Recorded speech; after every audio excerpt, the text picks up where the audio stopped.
Welcome to the German Council on Foreign Relations, DGAP, and welcome to this special edition of our morning briefing series. My name is Stöckmann, and I'm head of the Director's Office here at DGAP, and it is my great pleasure to be chairing this morning's briefing. Just as we were processing the results of the US elections on Wednesday, the German government decided to implode that same evening.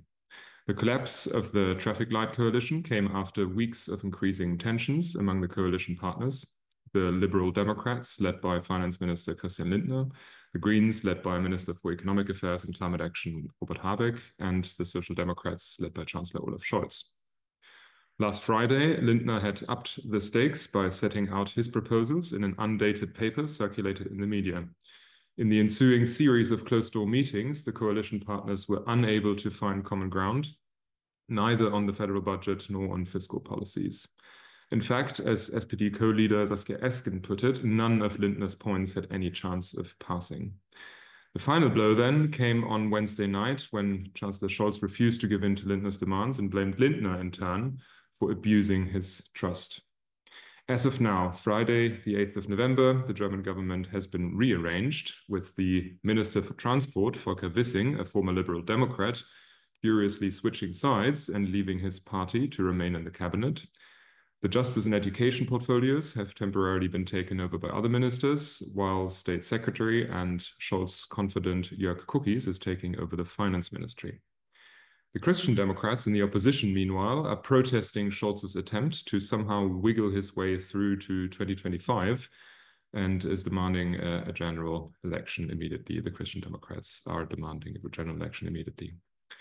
Now, all of this is happening against the backdrop of the sweeping victory for Donald Trump and for the Republicans in Congress, which will have substantial consequences for German and European policy across several domains: security and defense, trade and economics, domestic affairs, and climate policy. And so to discuss these questions, we were able to gather on short notice a group of senior DGAP experts, whom it is my pleasure to now introduce. Stefan Meister is the head of the Center for Order and Governance in Eastern Europe, Russia, and Central Asia. Stefan will focus on Ukraine's struggle against Russia and the implications of what happened this week on that policy area. Next up will be Victoria Rietig, who's head of the Center for Migration and can talk about the impact of potential snap elections on the campaign dynamics in Germany, but perhaps also tell us a little more about domestic affairs in the US. Welcome, Victoria. Next will be Claudia Schmucker, who's head of the Center for Geopolitics, Geoeconomics, and Technology, and will share her thoughts on the impact on tariffs and trade, as well as economic perspectives on both sides of the Atlantic. Welcome, Claudia. Last but not least, Kira Vinke is head of the Center for Climate and Foreign Policy, and we'll share some expectations for the upcoming COP in Baku, perhaps, and which is starting on the 11th of November, but also the impact on climate action more broadly, both in Germany and in the US. Welcome, Kira. Now, before we begin, just a few housekeeping announcements. We would like to remind everyone that this event is, as per usual, being recorded and will be uploaded subsequently. We'll kick off our conversation here on the panel with only about 2 to 3 minutes of intro remarks, keep it very brief, and then enter into a Q&A straight away to give you a chance to comment and to put questions to the panel. If you would like to ask a question, please raise your hand here in the room virtually, and when invited to speak, keep your questions and remarks relatively short so we can pick up as many as possible. Finally, a word of thanks to my colleagues supporting this morning briefing series and for putting this special briefing up on such short notice. Julia Löwer, Henning Hoff, Milan Nitsch, Helga Beck, Patrick Teichmann, and many others. Now, without much further ado, let me hand things over to Stefan. What do you make of what happened this week, and what does it mean for the German government and the capacity to act? Good morning also from my side in this somehow historical period we are, or in a transition period. I have only a couple of minutes, so I will be very, very thesis-like or very short. But I just don't want to focus only on Ukraine. I just want to start maybe just to make clear. I think Europe is since years without leadership. We have to say German government already is since some time not able to act. And I think we are now in the end of this dying government. And I think, in my opinion, it's very problematic to finish this government at this point when Trump was re-elected, which I think, in my opinion, was no surprise. I expected his victory. I think this is the zeitgeist we have at the moment towards right-wing populists, and for me, it's a kind of a responsibility that, again, a German government waited until the last moment when the crisis is so obvious that you are not able not to act, then it acts. And I think this is a typical pattern for German politics, that it's only under high pressure. It's like with the war, since 2022, with a high pressure, it is willing in the end to make decisions and to act. I think we again did not prepare for Trump. I'm just back from Brussels. There's at the moment we have the hearings. It's also a difficult moment for the EU, and we will see when the EU is able to act and is able to agree also on the commissioners and is establishing everything. And we can see again that our systems are not ready for quick changes.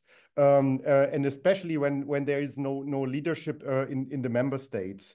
I think all this will play into the hands of our authoritarian regimes.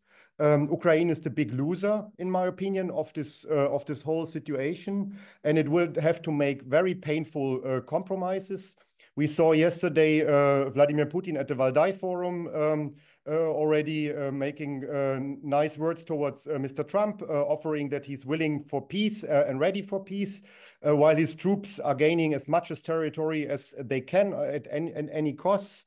And also from the Trump camp, there were already reactions that they want to sit together and to talk about ending this war. I think what we see is a changing environment with international relations ending. The multilateral order, multilateral instruments are weakened. We see that everything has become more transactional. Force is become a mean which is accepted in international relations. It's all about bargaining. It's all about interest-oriented, and Trump is exactly this type of politician. And the EU as the US as the key leader and provider of this multilateral order is now one of the key destroyer also of this order. And we see in parallel that China, Russia, Iran building up alternative institutions and in a way an alternative order. And I don't see neither the EU nor the German government able to react to this. We are still in our mindsets, in the way reacting to crisis, in the old mindset, with the old toolbox. And we are not able to compete in a way with these authoritarian regimes. And I think this is, in my opinion, highly problematic. We have inward-looking societies, inward-looking decision makers also in Europe, while the world around is changing dramatically. And the societies want protection. And I think that's why we see different kind of voting trends. And we don't see that political leaders are able to provide this kind of protection. Putin is able to act. He's willing to pay a high price also for gaining Ukraine at any costs. With the North Korean, he frees himself now in the Kursk region to take as much as territory until Trump is inaugurated. He will take in Donbass key transit hubs until this time, and we didn't provide Ukraine with the military instruments to react adequately to this. We also have a problem in Ukraine itself. There was no mobilization in early times, but I think the main issue for me is the willingness to act, the toolbox also, the willingness to use force by some leaders. And I think what I see on the European and especially on the German side is no will to act. Is a wait-and-see policy in many ways, but not acting means also you have to take a price for this. And the later you act, and this is true for many sectors, the more costly everything will become. And I think this is exactly what we can see. And I'm just back from Qatar. We had the conference on Russia, Ukraine. I just want to mention this. I think also Germany's Middle East policy, its policy towards Israel and Hamas, has undermined any kind of credibility in the region. I think we have been a player before. We have been seen as an honest bargainer in a way, and we are not anymore.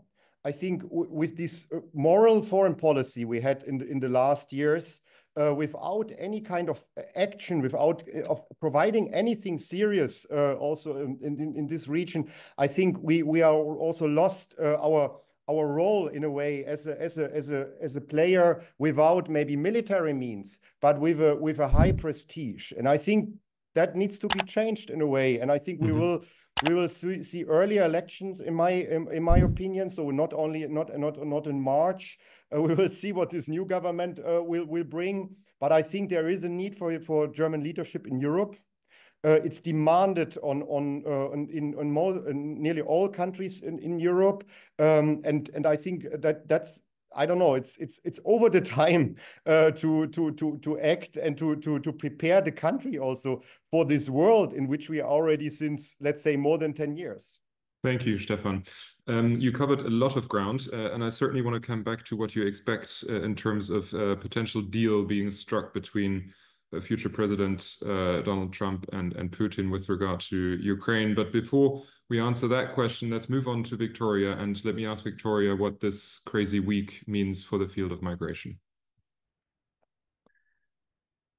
It means a lot, and I think it means more than Germans understand at this point. The US election has, in my view, 3 effects on Germany and our migration situation and migration policies, which I call the 3 Ds. So it has an effect on, in German, the Debatte, so the debate, Deutsche citizens, so citizens of Germany, and it has an effect on Migrationsdruck, so migration pressures actually on Europe and Germany.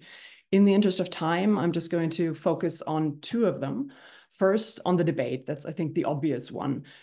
Trump's migration policies. The agenda is even harsher than during his first term. He has campaigned on the promise of mass deportations, a call which should not sound too strange or too foreign to a lot of German and European ears, since that is a thing we've been discussing increasingly over the last year, even within this coalition.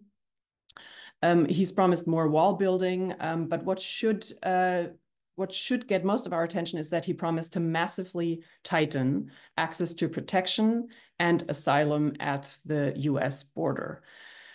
These policies matter to our debate so much because they tend to serve as an inspiration to conservative and/or populist forces in Germany and Europe. So prepare for the argument during the short electoral campaign that we're going to have. Well, if Trump can move in this direction, if Trump can do this, why can't we? We finally have to be decisive, and we have to go towards directions that we haven't gone in before. We see that especially in the concrete example in the union plans to externalize access to asylum, the so-called Drittstaatenlösung or third country solutions that have been floated, for instance, the UK Rwanda, but also the Italy-Albania models. And so be prepared that this is going to be a big debate in our campaign, the whole externalization question. And there's coming fresh inspiration from the US, which is essentially doing these things now and ramping up to do these things again. So that's the first thing. The second effect is on migration pressures in Germany and Europe's neighborhood. Trump's crackdown at the US-Mexico border will have a direct effect on us because migration enforcement is like squeezing a balloon. So imagine if you squeeze a balloon and you squeeze one side, the air, of course, is not reduced, but it is displaced, so it goes elsewhere. And the same is true for migration flows. You may think, well, what do I care? This is far away. What do I care about the US-Mexico border? Well, consider this. Today, 1 in every 10 person who arrive at the US-Mexico border is actually not from Mexico, Central America, or South America, but from the rest of the world, especially and increasingly from Africa, especially Western Africa, from Europe, Turkey, Russia, from Asia, China and India, for instance. So in other words, all of these countries that also play a big role in our migration policies and in migration pressures on our country. And so why am I highlighting this so much? Because this is a truly new development. Compare this to 3 years ago, when Biden started, the number was 1 in every 100 arrivals, right? So we've seen this huge increase from 1% to 10% over just the last few years and over this last kind of time that Biden has been in office. And this reality that our migration routes and therefore our migration fates are linked much more than ever before has not sunk in with our government. Because the reason for these huge new flows and this change is that we have a new transcontinental migration route that has built from our direct neighborhoods into South America and then through the so-called Darien Gap route to the US-Mexico border. Now, this knowledge hasn't sunk in. It is not on the radar of the German government at all, nor on most European governments, but it really needs to be. So my recommendation strongly is that the German government first should be aware that these things are happening. The Germans follow the Mediterranean route quite obsessively, but actually don't spend much time following routes outside kind of our, usual periphery. But it is time to start doing that, especially now under Trump. And secondly, I'd say Germany needs to start cooperating on migration with the US, which of course under Trump is going to be very difficult on a federal level, but there are a lot of openings on the local and community level, the state and local level, because that's where migration pressures are felt most acutely, where there's going to be most links between the actors there. We do have some precedent for that. We do have some initiatives that have happened on that level. And my recommendation is strongly to finally start working on that, because otherwise migration is going to go the way of the dodo. It's going to go the way of trade and security, which increasingly is seen as a zero-sum game between the two countries. Mm-hmm. And there is a way to shift that, but you actually have to start some actions. If you're interested in that, click on the link in the chat that is posted there, then you'll get to the memo where I describe some ideas of what exactly we should do and how to go about it. Thanks. Thanks a lot, Victoria. And this was a perfect segue into Claudia's remarks on the economy and on trade, because there are obvious links as well. Claudia, over to you. Yes, thank you. Zero sum is probably a good point to make. Yes, I want to start talk about trade and start with the transatlantic relationship and then follow up later on Germany and the role Germany can play. So consequences of the Trump victory on the transatlantic relationship. As you all know, the transatlantic trade and investment relationship is the most important and most integrated relationship in the world, despite rising growth in Asia. And the same holds true for the German-US trade and economic relationship. US until today is still the most important market for German investment abroad. So the goal must be, because it's so important to our economic well-being, to continue this kind of open and integrated relationship and to avoid conflict. And as we all know, this is easier said than done. Trump is erratic, Trump is inconsistent, but this does not hold true for trade. So he has made some very consistent point over the years. You can see that in his first presidency, you can see it in an election campaign, and you will probably see it during the during his second administration. So what can we see? There are 3 points. The first, China will remain the subject number 1. We can expect decoupling. I don't think we will talk about de-risking. There will be decoupling in a lot of sectors. We will see high tariffs, and we will probably see a large yard and a high fence and no longer a small yard. And the EU and Germany are expected to follow. So the view on Germany will be, how much do we support the US position on China? The second one, and I think Stefan mentioned that already, global rules, global trade rules no longer apply for the United States, which help to build up the system. So instead we see national trade laws as a basis for action in trade. And it is no longer relevant whether this is compatible with WTO or global laws or multilateralism. The US focuses on itself and then on its national trade laws. The third ones, tariffs are the means of choice. He says very proudly he's the tariff president. He actually wants to solve all the problems through tariffs. He proposed 60% tariffs against China, 10 to 20% tariffs globally, also on Europe. And even though it might be difficult to defend these kind of tariffs, there might be court decisions, this is what he aims to do. And to be clear, he has a special focus on Germany. It's not about Europe, it's definitely about Germany. A lot of people in his campaign, in the government, criticize this kind of export-led growth. So we are sort of in a group together with China because they focus so much on export-led growth. And in this kind of thinking that Victoria mentioned, this kind of zero-sum game, this means if we win through export, the United States will lose. And therefore, he will try to address tariffs, and a trade war is highly likely. So what should Germany and Europe do? We need to engage. Despite all of this, we need to continue to engage because of the importance of the economic relationship. We need to offer deals. This worked under former EU Commission President Juncker when he traveled to Washington. We need to offer cooperation on China to some point, but it remains unclear what the outcome will be. It is very likely that the Transatlantic Trade and Tech Council will be abandoned very soon. And as I said, Germany will be a special target. So that leads me to the German government. And I think Stefan said that it's just the worst of time not to have a working government in this kind of situation. Trade is EU competence, so it's all about the Commission, but Germany is the largest member state. So if Germany has a strong position on trade, it's very easy to influence also the trade policy of the EU. But as we could see in the former coalition, trade has always been a very divisive issue between the FDP, the SPD, and the Greens. There was a coalition paper in the beginning.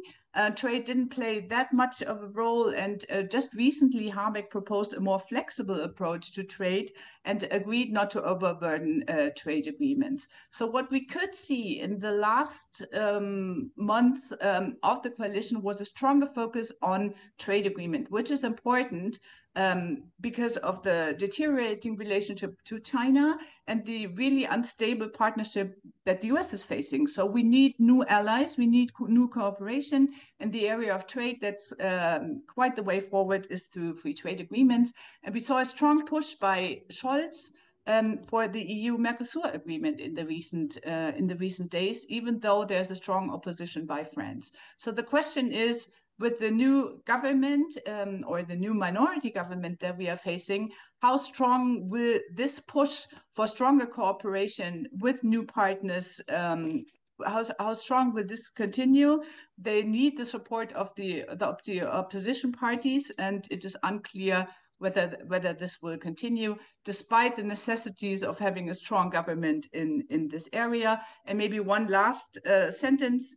Overall, Germany's economic performance is really bad at the moment. We have the worst economic performance of all G7 countries, and a breakup of a coalition leads to more economic uncertainty, which will probably deteriorate the situation. So even though it is all turning into a worse situation, we only have a minority government. And I do hope that we will have still some strong focus on what needs to be done. Thank you. Thank you, Claudia. A difficult time not to have a majority government indeed. And I suspect the same is true for the climate sector. Over to you, Kira. Yeah, thank you, Jan. I unfortunately cannot uplift you here as the last input in this row. International climate protection is in troubled waters, as we all know.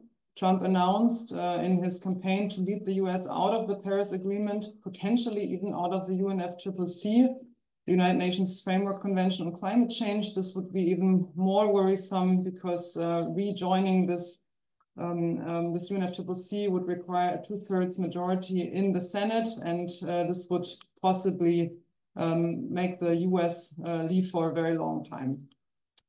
Germany and the US are, because of also Germany's political crisis at the moment, weakened players ahead of the COP, which is starting on Monday in Baku in Azerbaijan. And additional commitments by the US are no longer credible. But however, Germany should push the US to at least act on the already made commitments, so that as much can be fulfilled as possible before Biden leaves the administration.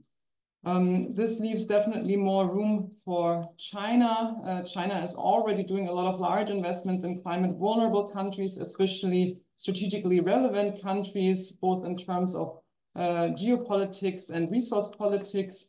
For example, in the Indo-Pacific. The COP in Azerbaijan is one that will also heavily focus on climate finance, so international commitments by industrialized countries towards developing and very low developed countries for them to be able to mitigate climate change, so to switch to renewable energy and adapt to rising climate impacts, as well to respond to losses and damages. So the effects of climate change that are already being felt and observable all throughout the world.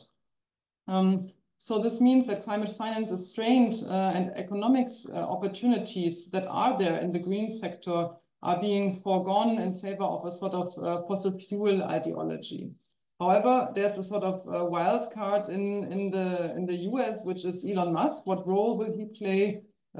He obviously has an interest in pushing electric vehicles, has long been a leader in the renewable energy sector, has invested heavily in the sector.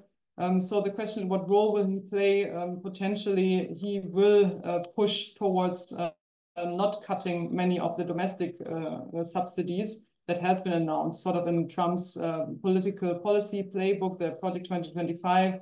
If you look into that document, you can see a lot of the announcements, for example, cut in green subsidies, the weakening of the Environmental Protection Agency in the US, etc.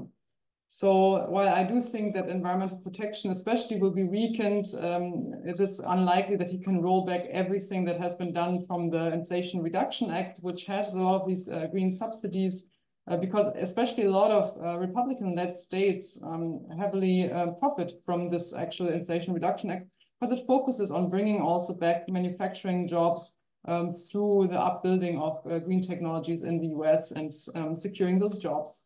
So what can Germany do, given also the political weakening? It definitely should not let up on the pressure on the US to at least fulfill its commitments that it has already made. It should also go into the subnational level, for example. This is what has happened in the last Trump presidency, that a lot of very economically powerful states, such as California, such as New York, formed the We Are Still In movement. Federal states in the US, which are economic powerhouses committed to continuing progress on climate change, as well as philanthropies. So these are possible avenues also of collaboration across the Atlantic on multiple levels of governance. We should, as also Claudia has mentioned, build on existing partnerships and also find new allies in this fight for climate change protection. So basically also strengthening the relationship with Brazil is one avenue forward, who will host the next COP, the next international climate negotiations. And also remind the US that they are heavily affected by climate impacts. And this may emerge over the next years, even with more force. Wildfires, extreme hurricanes, we just saw Florida being heavily affected, coastal flooding, etc. Thank you. Thanks, Gia. Although you're right, this picture looks very gloomy. Thanks nonetheless for this tour de force to all of you. As people are getting their questions ready in the audience, and again, let me encourage everyone to ask questions in person, which is always more lively. I wanted to ask a quick follow-up question for Stefan. Former President and future President Trump has claimed that he will end the war in Ukraine within 24 hours. Now he has claimed a lot of things, but I wonder whether you want to speculate a little bit about what a potential deal might look like. And another question that comes to mind is if there are any silver linings of the restarting of a German government in terms of restarting a more forceful Zeitenwende. I wonder if Stefan, if you want to comment on those 2 points, and then I'm happy to take up questions from the audience, but also invite the panelists to react to one another if they want. But first, since I know that Stefan has to leave a couple of minutes early, I'm handing this question first to Stefan. Over to you. Thank you. I think there is something really concrete which is discussed already among advisors also of Trump to freeze the war at the contact line after he has become president.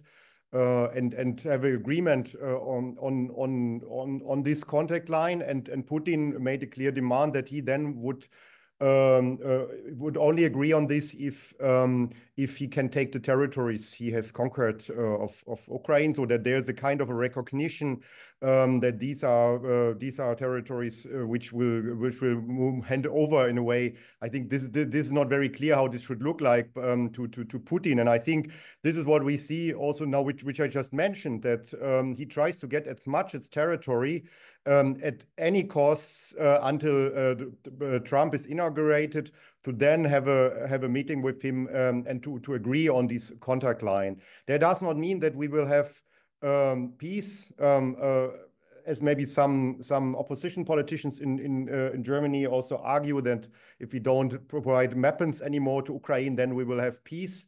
I think Putin wants Kiev. He does not want Donbass. He wants the south of Ukraine. He wants the whole country.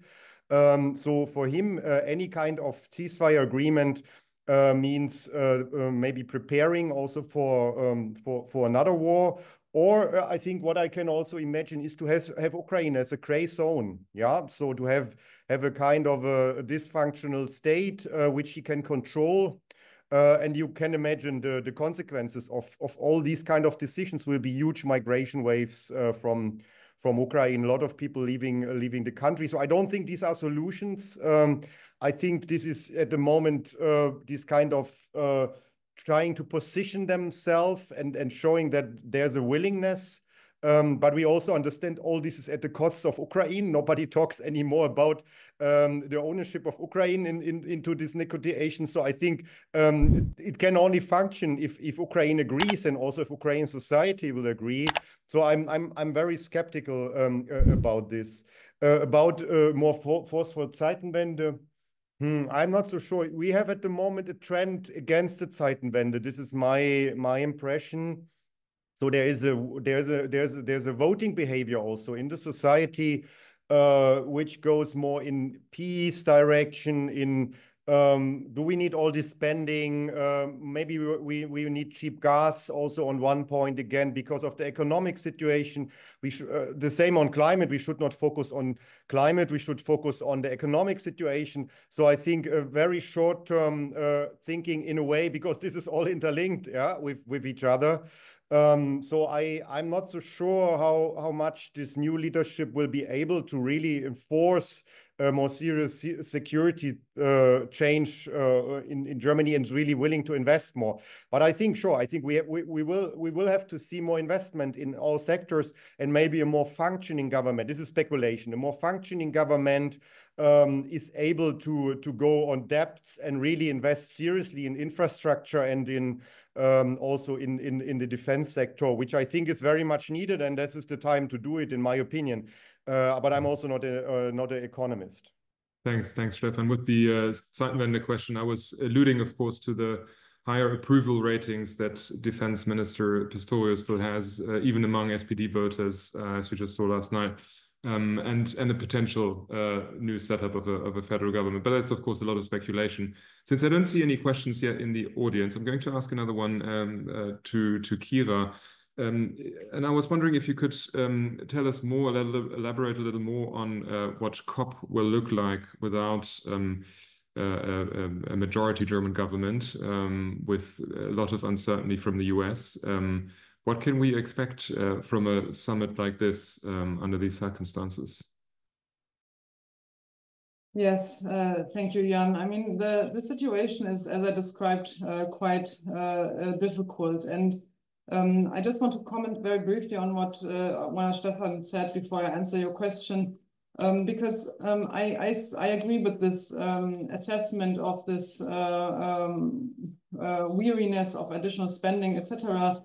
And this sort of, I think it's connected also to a sort of longing for a past to which the door is basically closed. Yeah, so we all long for a past where there was less conflict, perhaps perhaps one where also climate impacts were not as severe, so the pressure would have been less, so to say. So, but I think that is very important that politicians, and especially those of democratic parties, that they are honest and also describe that both given the geopolitical crisis as well as the issue of climate change, we cannot return to the past. We also cannot return to the time of 2016 when Trump was first elected, which I think is sort of part of the time frame where people want to go back to, where a lot of the conflicts had not yet erupted to the dimension that we're at, where there was also still more money in the pot for various climate protection measures, etc., and it would not hurt individual consumers as much, less inflation, etc. Looking at the international climate negotiations in Baku, I mean, both delegations will still be there, the program and is set, etc. But of course, the announcements that have come from two leaders of climate protection, especially Germany with climate finance, but also the US in the last years has made a comeback to international climate negotiations, is of course now weakened under this circumstance. This gives more room for other players to move in there.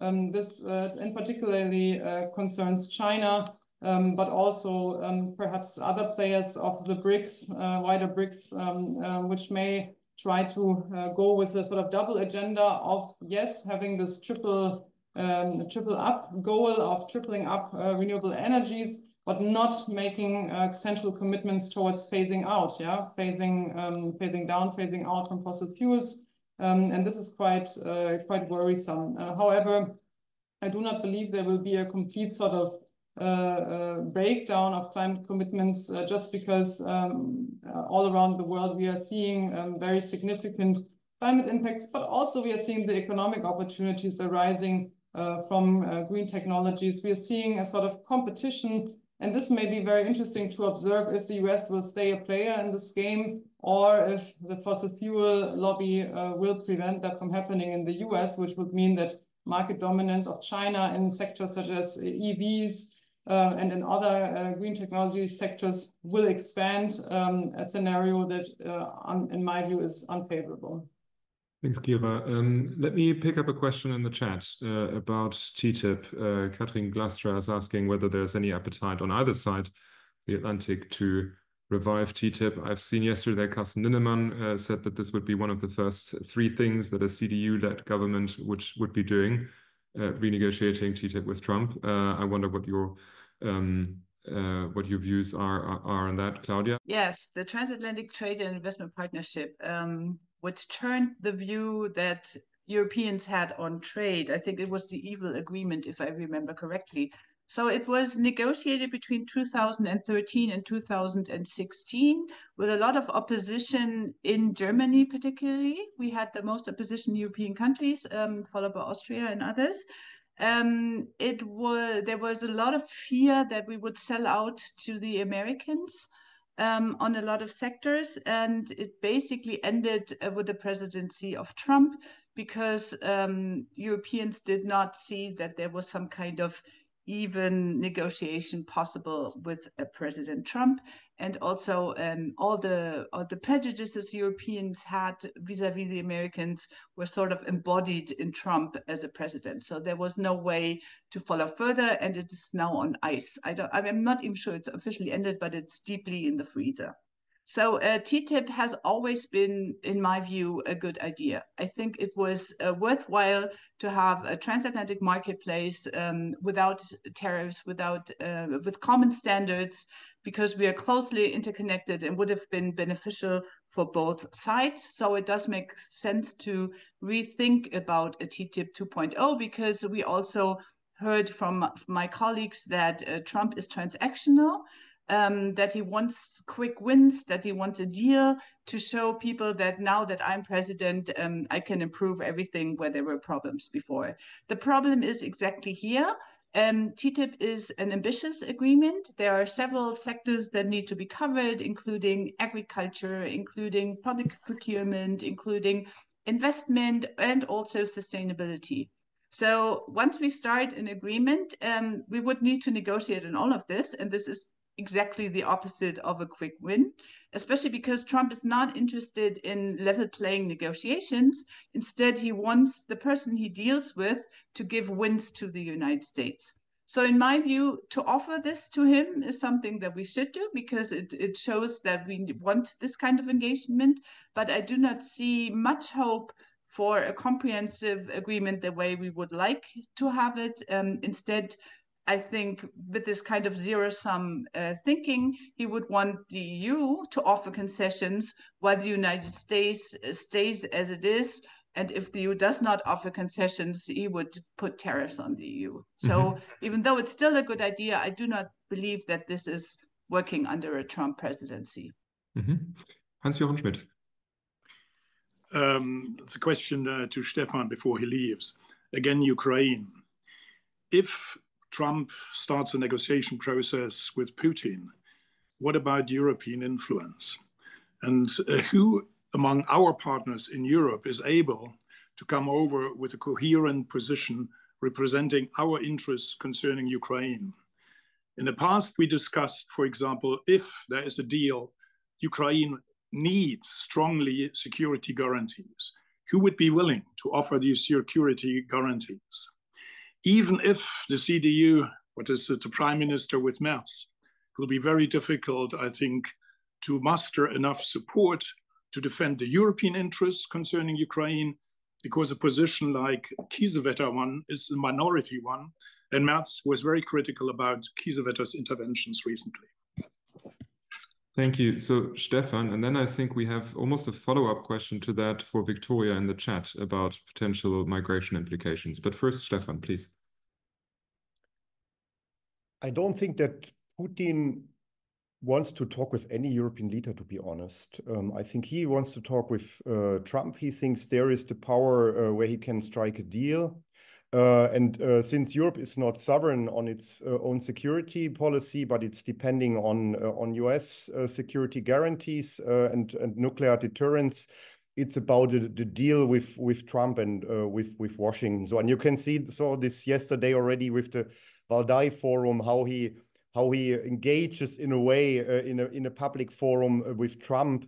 And I think the expectation from some German politicians that this government should start peace negotiations with Mr. Putin, and there were already some engagement also from the Chancellery side with the Kremlin in the past weeks. So they sent someone to Moscow.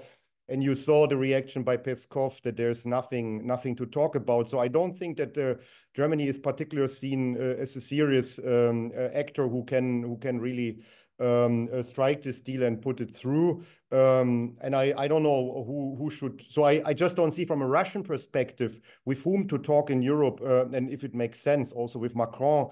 For them, he's also a lame duck in a way, and he cannot lead Europe. Yeah, so I don't see that. So I think we have to talk with Trump to talk with Putin. This is to be honest my my impression. Yeah, security guarantees is the big question mark. I think there was a strong agreement between Biden and Scholz. There will be no NATO membership of Ukraine. I don't see Trump changing this position. So then it is about bilateral security guarantees, which I also don't see to come. And the third option is to arm Ukraine in a way that it's getting too costly for Russia to attack Ukraine and to have a kind of a situation where both us, so where it's for Russia just not possible or just not makes no sense to attack Ukraine. I just don't see this because you need the political will also to go beyond where we are now, and you need to produce also these weapons. Then you need also the troops. You need mobilization. You need the ability of Ukraine also, yeah, to have the troops along border. So I rather see we are slipping into a situation where weak Ukraine will have to agree on a deal which is made by others, yeah, in a way. And it's so dependent on our supply of money and weapons and our military support that we will see a further alienation of Ukraine with the West, with Europe, and with the US. This is unfortunately what I'm seeing. I'm talking about this already since months, and I think we need to prepare for this, and also the German government in terms of what it supplies, what it allows Ukraine. But there is no willingness to do this. So I'm to be honest, I'm very pessimistic about all this. And again, we will see Trump, Putin talking about Ukraine. Thanks, Stefan, for sharing your pessimism. Can I add up only, what is it, countries like Finland or so, Poland, will they in a certain way be able to come out with a more coherent European position? I'm sorry that I interfered. No, you need to consolidate such a European position. Europe is divided on nearly every topic. Hungary can block a lot of things. And these are small countries still. Yes, I think Poland could play a bigger role. Poland will pay next year minimum 4% of its GDP for defense. It's buying in South Korea everything it can get at the moment because they can supply earlier than any European or US supplier. Poland is preparing for breakthrough in Ukraine to defend and to step in also in Ukraine. So I think there are, especially on our eastern member states, the Nordic countries, also Sweden, I think, shifted. Romania shifted a lot of Baltic states also preparing for these things. I think they are preparing, but they don't have the support of the big member states in the EU. And we have Hungary blocking a lot of things. So what can they do without a German leadership or French leadership? With a toxic relationship between France and Germany we have at the moment, they just have limits also in terms of size and capacities. They can try to bring countries together. We will have a new format exactly with these countries to think about a new European security policy and European security order. But I think you need to drag in the big member states, and they need to be able to act and to willing to provide the resources also for all this. Sorry, Stefan, we don't have it at the moment. Let me move on to a couple of questions because we have a number of them in the chat. Astrid Striese is asking about migration implications for a scenario of Putin occupying an even greater part of Ukraine. So that's something for Victoria. There's also a question about a potential bargaining of trade versus security when it comes to Europe. So perhaps that's a question that Claudia can say something on. And then there's a question about Trump's victory and US Middle East policy, as well as German reactions. So let me hand things over first to Victoria and then to the other two panelists to pick up some of these sets of questions. Victoria. Yeah. Thanks very much, Astrid Striese, for the question on the migration implications. If we have a Ukrainian peace agreement of some sort, well, there's actually two very different possible effects. So it is, of course, possible, as you write here, that more people will flee from the areas controlled by Russia, saying this is not where we're going to see our future. But it's also possible that simultaneously what could happen is that more people may return to those areas not under Russian control. So we really have a very difficult situation here in that we really cannot expect that there's going to be just a one-way flow in a way, but we do have to expect that there's going to be a lot of back and forth into different regions of Ukraine. The big question for us should be, how can migration help reconstruction? And how to avoid that it hinders reconstruction.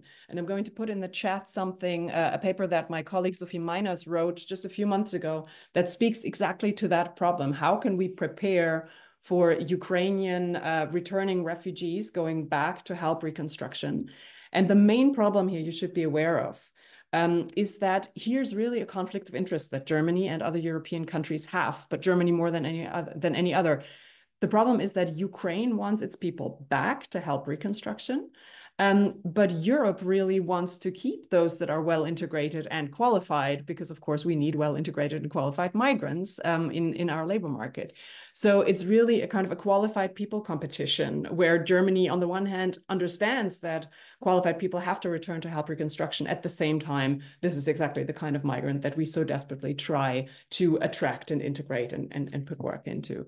So it's these kind of dirty truths behind the migration impacts of a Ukraine peace agreement we have to be aware of. I'd also take a stab at the question, oh, sorry, and you asked how to prepare for that. So on the EU level, obviously, we have to prepare by actually doing what we said we were going to do for a long time, which is implement the new migration reforms on a European level. They're in the process of being implemented, but there's all kinds of talk already about, oh, we have to do a reform again. So I really strongly advise against that and say, implement what has been decided finally. So that's the preparation on the EU level.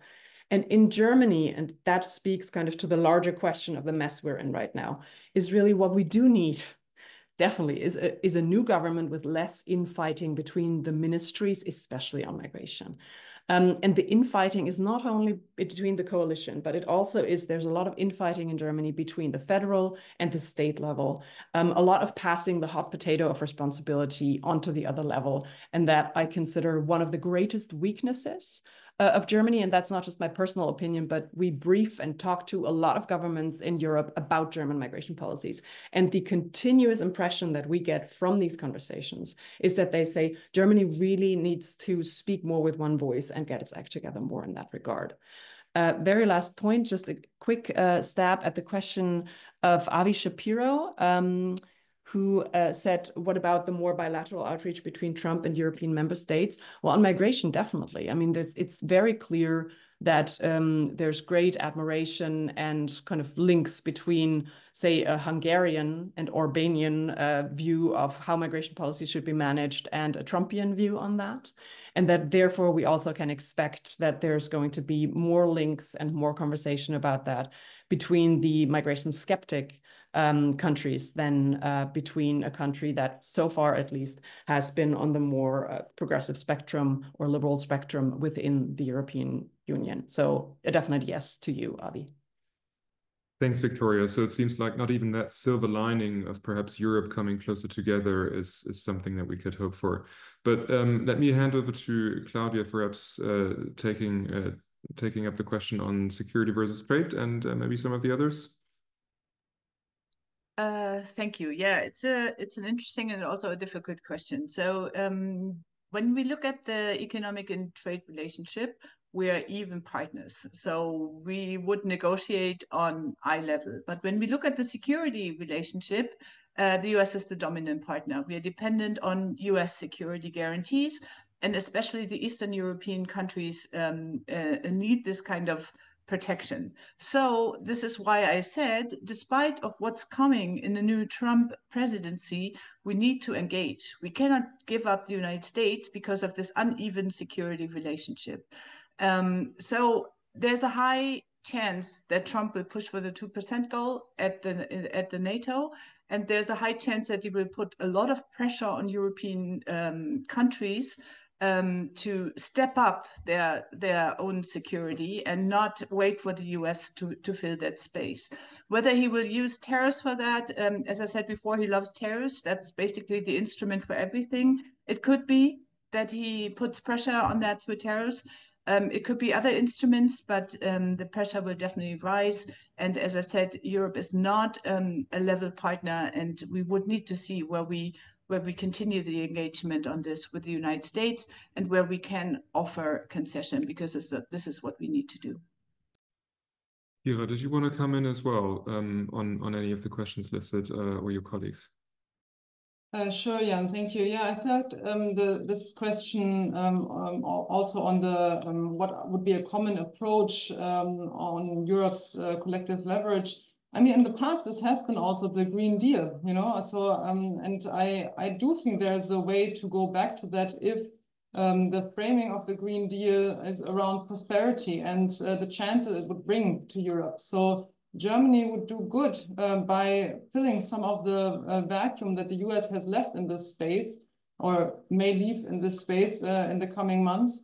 and also try to leverage its relationships with the global South. So I do think that we still, albeit many also setbacks, we still have more leverage in this area than the US, more credibility in this area of green transformation, and that Germany can make inways there. But of course, it's also connected to different policy fields, and in particular also connected to the question of the Middle East, which is often a contested topic also in the global South.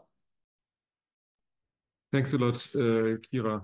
Now, of course, Germany is in the US, and the world will not be watching the German elections as closely as the US elections. But still, I wonder whether some of you could comment on what Germany's partners abroad can expect over the next weeks and months to come, not just with regard to European summits, COP, etc., but in general. What should Germany's partners international be prepared for in a potential future government coalition, but also with regard to the stability of government in general? Who'd like to start? I'm happy to start, and then maybe you guys can take a shot at it as well. I mean, what I would say to our partners throughout the world is that Germany is still a haven of stability, in my view, compared to other countries, in particular in comparison to the United States. There is polarization also in our country, but it is less pronounced than in the US, for example. But we will see very contested election campaigns. We will also see probably from the far right, from the AfD, very polarizing statements. And I hope that there will be a pushback for this sort of more nasty election campaigning, as we have seen from the Trump campaign, for example. On international climate protection, my message would be it is wounded but not dead, and Germany will stay course. Building on that, perhaps, Victoria, you could also say a word about potential election dynamics and campaign topics here in Germany. In the US, we saw that the economy and migration ranked very highly, foreign policy a lot lower. But then again, foreign policy and domestic affairs don't seem to be such separate spheres anymore. So I wonder if you could make some sense of that for us.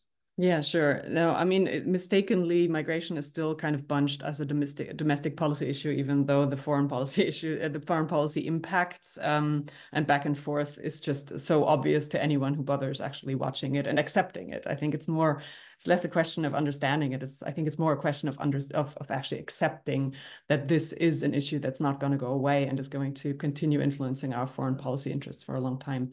A few points.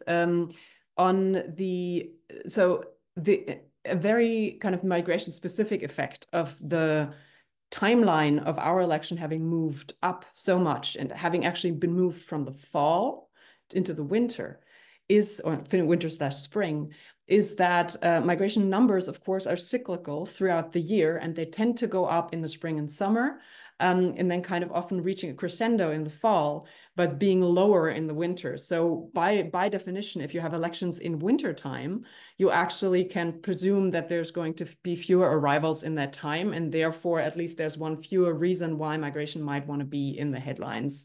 And of course, politicians that don't want to talk about it can always point to the fact that, well, they've just fallen. So that could play a role in the electoral campaign. I did want to kind of add a comment to the statement that polarization is less pronounced than it is in the US. I'd say that is true to a certain degree, but it really is shifting rapidly. I don't think we're that far behind the US in terms of polarization.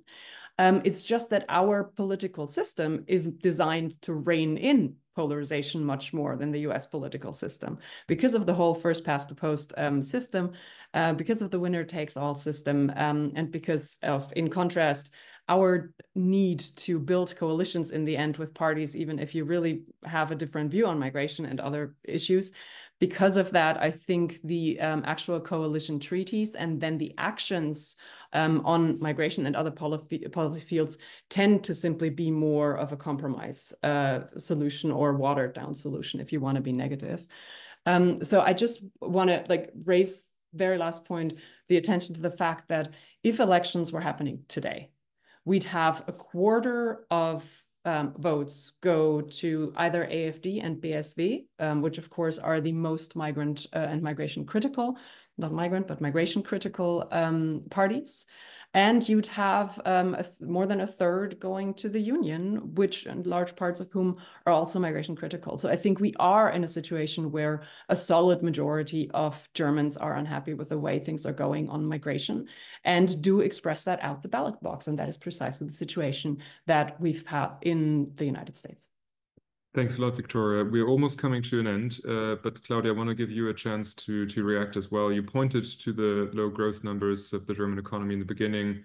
So I wonder if you could say a word about what role that is going to play in the upcoming campaigns. And then as a way of closing remarks, picking up anything that has been left unanswered in about a minute and a half. Over to you, Claudia. Thank you. Yes, I think what Stefan mentioned, that we are looking inward more. So we will have more domestic topics, and economy will play a major role, like the feeling that it's going downwards, that people feel less prosperous than before. So I think it will have an impact on the election campaign, and my guess would be that the CDU will push that forward with a growth agenda, opposing the Green Deal that we have, with more like an industrial deal that we need right now. And I think what the past government was lacking, and what I hope the future government will do, is put more faith in Europe. So Germany is one of the countries that is really suddenly boycotting European decisions, going on its own without consulting its neighbors. When I look at the economy, I said the transatlantic trade and economic relationship is the most integrated. Our most important trading partners are European countries. So to have more faith in the common market, in services, in digital common market, to consider to work with other European partners, this is the way forward for economic growth, and not just looking at Germany and its individual relationships. And I think there was not enough done in the previous coalition, and I do hope that we will put much more faith in Europe. And this is also a way to not be so dependent on developments in China or in the United States if we put more faith in that. And I just say that to be slightly hopeful at the end. I'm not sure this will happen, but this is something that I strongly advise. Thank you so much, Claudia, for ending on a positive note at the end of this week. Thank you to all of our panelists, Stefan, Victoria, and Kira as well, for coming together on such short notice. We'll keep a close eye on both the US transatlantic relations and, of course, the German campaigns for the upcoming elections. We will be back on the morning briefing next Thursday. And until then, have a nice weekend. Bye-bye.